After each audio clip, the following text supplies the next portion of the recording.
When I tell you that the deepest parts of the wilderness hold things we aren't supposed to see, I'm not talking about an aggressive bear or a hungry wolf.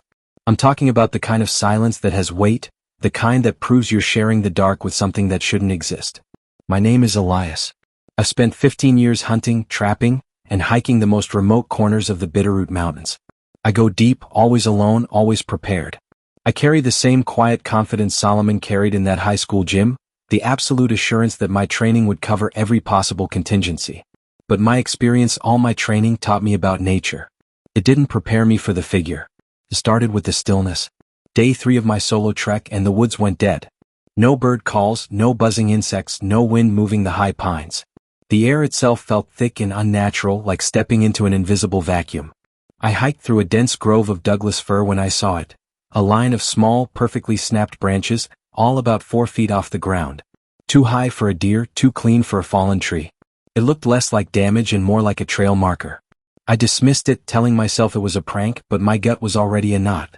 I kept moving, scanning the forest floor. That's when I found the prints. They weren't bear. They weren't canine. They were long, slender, and distinctly 5-toed, pressed into the damp soil like they were walking on their tips. The gait was too long, the foot too narrow to be human. My calm facade, my Eric Porter-like control, was cracking. I reached for the handle of the axe strapped to my pack, but I didn't draw it. In the deepest woods, stillness is often more commanding than movement, and I stayed alert, waiting. Then, about 50 yards ahead, nestled deep in the shadow where the sun couldn't reach, I saw it. The figure. It was impossibly tall, maybe 7 feet, standing on 2 legs. Its skin was pale, almost translucent, stretched tight over a frame that was all angles and bone. It wasn't covered in hair and it wore no clothes. What horrified me wasn't its size but its posture. It stood perfectly still, with an unnatural rigid uprightness that screamed wrong. And then the head. It wasn't a bear's snout or an ape's brow. It was vaguely man-shaped, but its eyes, they were too large, dark, and they were fixed on me. They weren't the eyes of an animal sizing up a meal. They were the eyes of something that was calculating. It was watching me, not stalking me. It wanted to see what I would do. It felt intelligent, quiet, and terrifyingly patient. I couldn't move.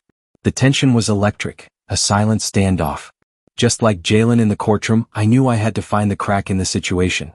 I had to make my move before it made its. My fear was ice cold, but my survival instinct clicked into place like a switch built for pressure. Instead of drawing my axe, I slowly, deliberately knelt down. I acted like I was adjusting my bootlace, but I was palming the bear spray.